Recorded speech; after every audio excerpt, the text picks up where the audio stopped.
നമസ്കാരം. നമ്മുടെ കലാലയങ്ങൾ കൊലാലയങ്ങളായി മാറുന്നുവോ? നമ്മുടെ കലാലയങ്ങൾക്കും കുട്ടികൾക്കും എന്തുപറ്റി? ആരാണതിന് ഉത്തരവാദികൾ?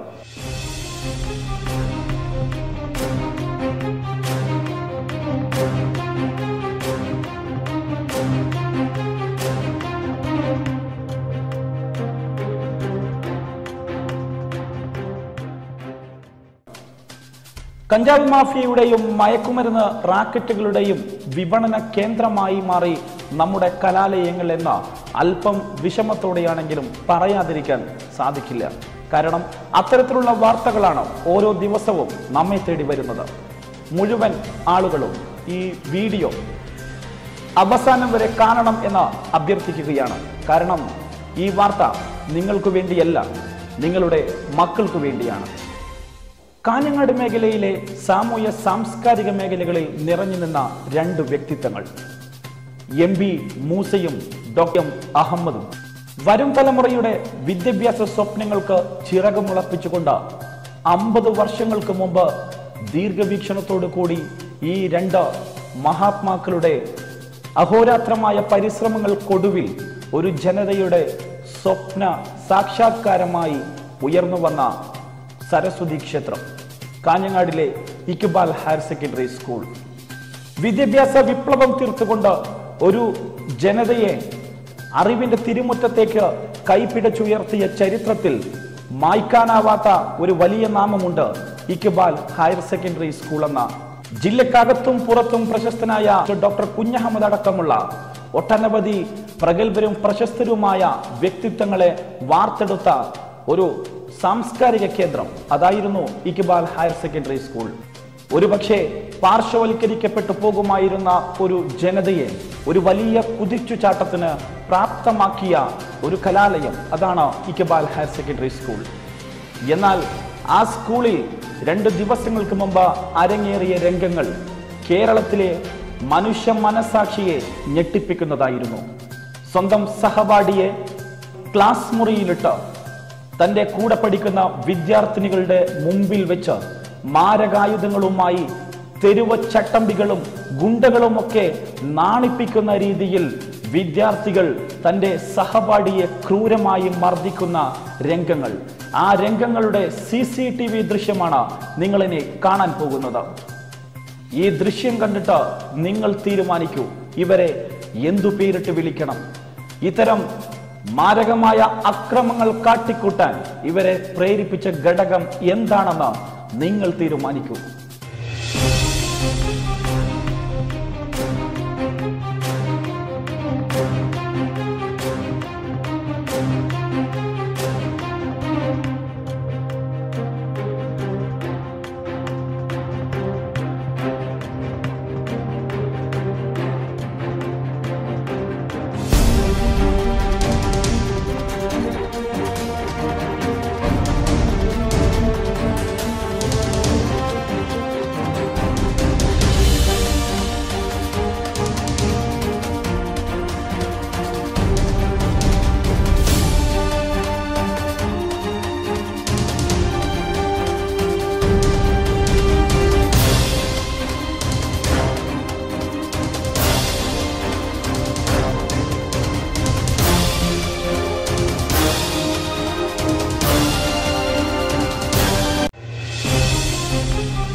നിരപരാധിയായ ഒരു പാവം +1 വിദ്യാർത്ഥിയെ ക്രൂരമായി മർദ്ദിച്ച ഈ വിദ്യാർത്ഥി സംഘങ്ങൾ ആ സ്കൂളിൽ അവരുടേതായിട്ടുള്ള ചില നിയമങ്ങളും അവർ കൊണ്ടുവന്നിട്ടുണ്ട്.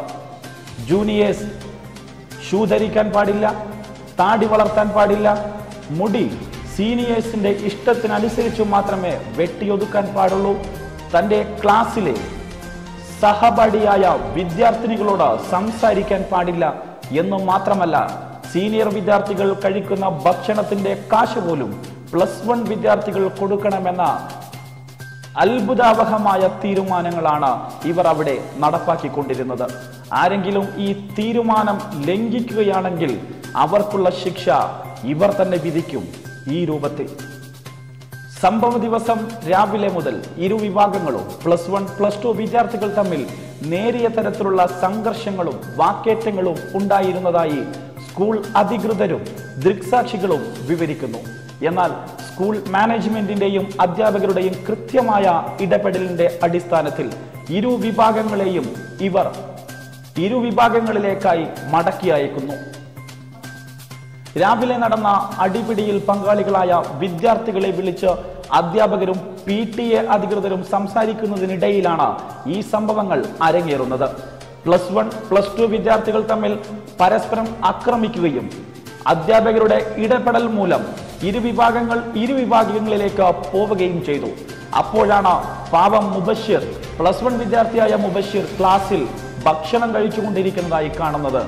എല്ലാ വികാരവും, എല്ലാ പ്രതിഷേധവും, എല്ലാ ദേഷ്യവും ആ 12 വിദ്യാർത്ഥികൾ ഈ പാവം മുബഷിർ എന്ന വിദ്യാർത്ഥിയോട് തീർക്കുകയാണ്.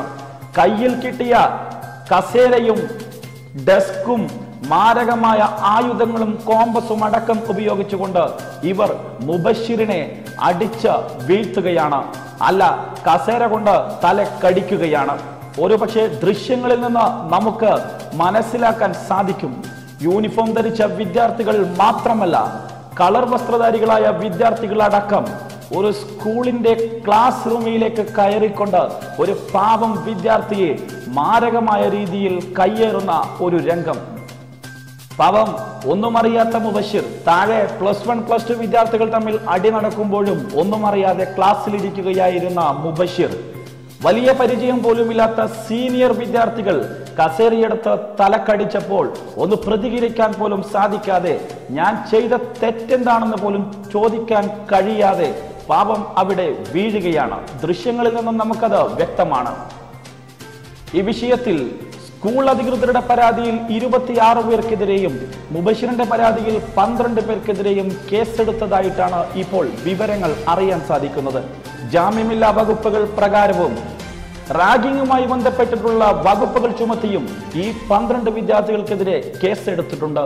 എന്നാൽ ഈ വിദ്യാർത്ഥികളെ, ഇത്രയും മാരകമായിട്ടുള്ള അക്രമം അഴിച്ചുവിട്ട വിദ്യാർത്ഥികളെ മാതൃകാപരമായി ശിക്ഷിക്കണമെന്ന് പൊതുസമൂഹം ആവശ്യപ്പെടുമ്പോഴും ഈ വിദ്യാർത്ഥികൾക്ക് വേണ്ടി സംസാരിക്കാനും ഇവരെ രക്ഷിക്കാനും ഉന്നത കോണുകളിൽ നിന്നുള്ള സ്വാധീനം വരുന്നുണ്ട് എന്നാണ് ഇപ്പോൾ അറിയാൻ സാധിക്കുന്നത്.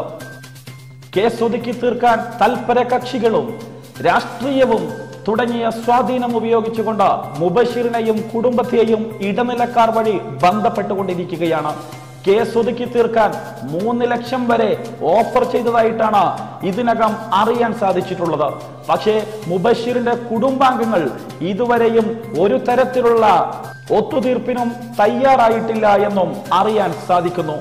ഒരു പാവം വിദ്യാർത്ഥി അറിവ് നേടണമെന്ന താല്പര്യവുമായി ഒരു സ്കൂളിലേക്ക് ചെന്നതിന്റെ പേരിൽ അവിടുത്തെ സീനിയർ വിദ്യാർത്ഥികളിൽ നിന്നും നേരിടേണ്ടി വന്നത് വലിയ തരത്തിലുള്ള മൃഗീയമായ, കേരളത്തിന്റെ മനസാക്ഷിയെ തന്നെ നാണിപ്പിക്കുന്ന തരത്തിലുള്ള അക്രമ പരമ്പരകളായിരുന്നു എന്നതാണ് ഈ CCTV ദൃശ്യങ്ങൾ വ്യക്തമാക്കുന്നത്.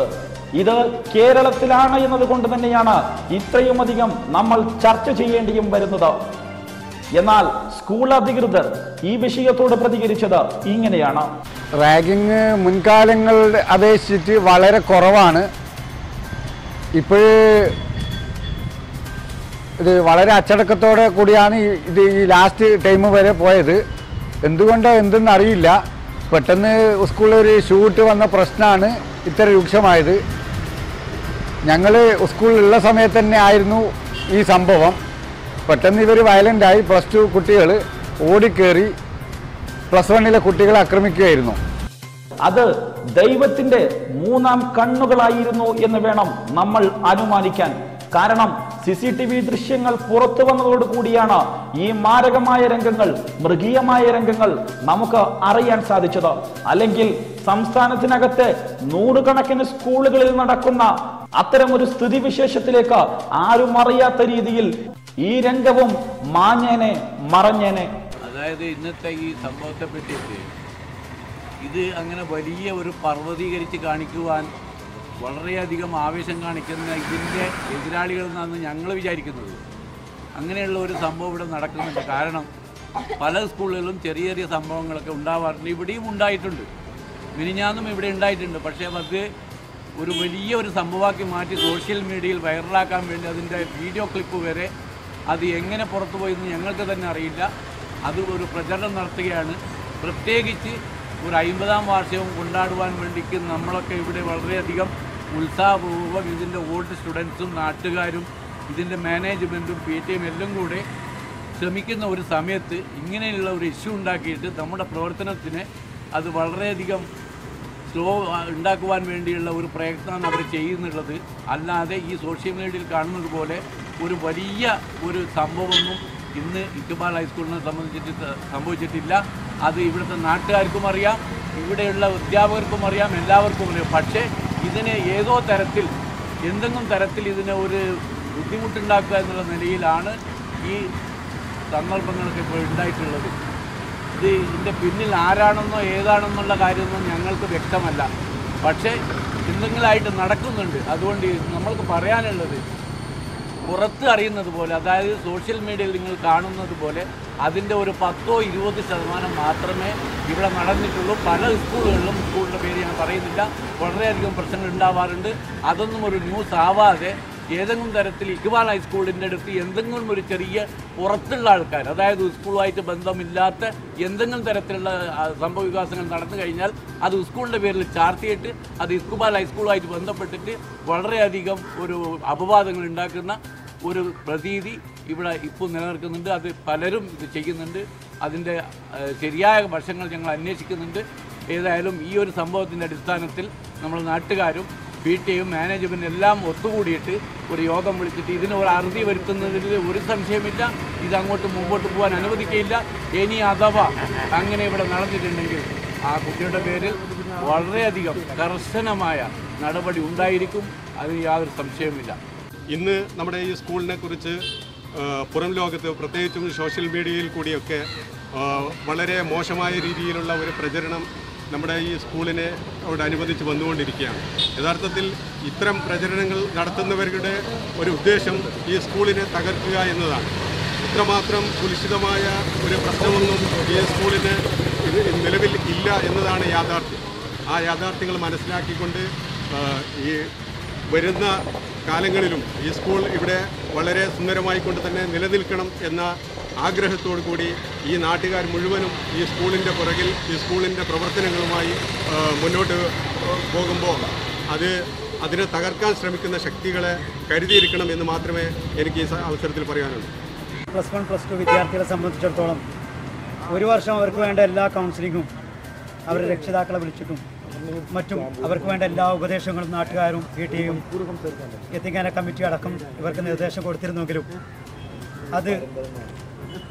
അവരതിൽ നിന്ന് പിന്നോട്ട് പോകാൻ, അവരുടെ മനസ്സ് നന്നാക്കിയെടുക്കാൻ അവർ അതിന് ഉത്സാഹിച്ചില്ല.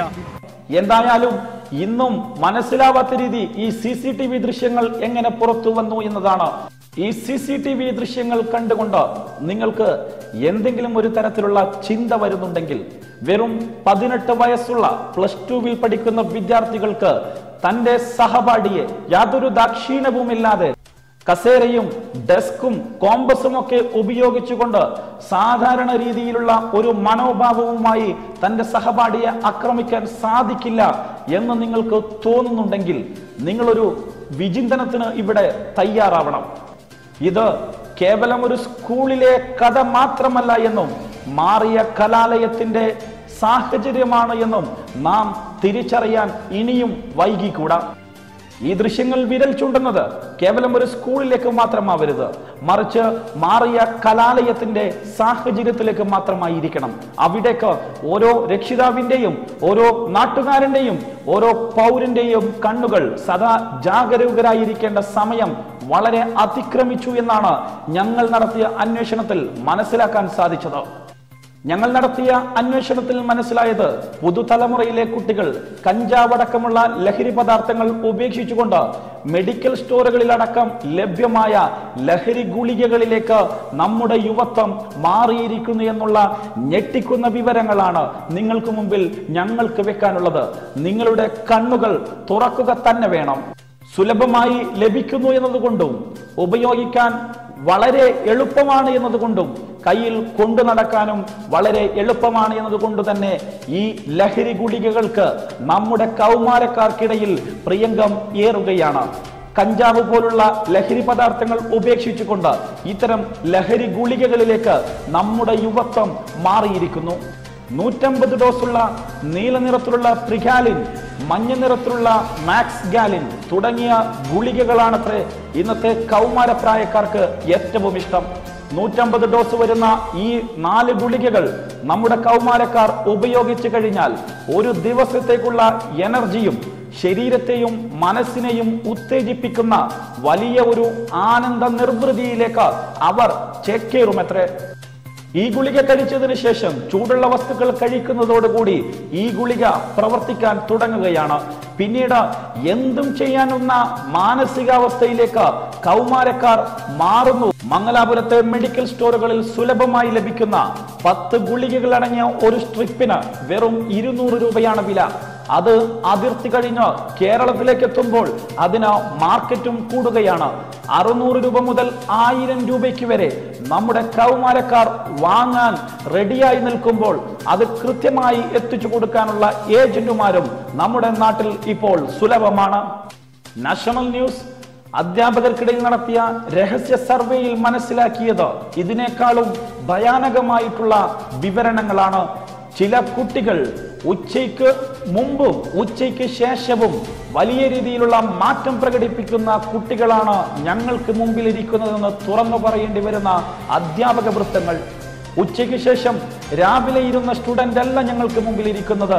അവരുടെ എനർജിയും അവരുടെ അവസ്ഥയും മറ്റൊരു തലത്തിലേക്ക് മാറിയിട്ടുണ്ട് എന്ന് ഞങ്ങൾക്ക് വിശ്വസിക്കാൻ കഴിയാത്ത തരത്തിൽ നമ്മുടെ വിദ്യാർത്ഥികൾ പരിണമിച്ചു പോകുന്നു എന്ന് പാവപ്പെട്ട അധ്യാപകർ നിസ്സഹായരായി ചൂണ്ടിക്കാണിക്കപ്പെടേണ്ട ഒരു അവസ്ഥയിലേക്കാണ് നമ്മുടെ കൗമാരം ഇന്ന് കാലുതെറ്റി വീണിട്ടുള്ളത് എന്ന് ഈ വീഡിയോ കാണുന്ന മുഴുവൻ ആളുകളും മനസ്സിലാക്കുക. ഇത്തരം CCTV ദൃശ്യങ്ങളിൽ നമ്മുടെ മക്കൾ പതിയാതിരിക്കാൻ നമ്മൾ തന്നെ സൂക്ഷിക്കണം.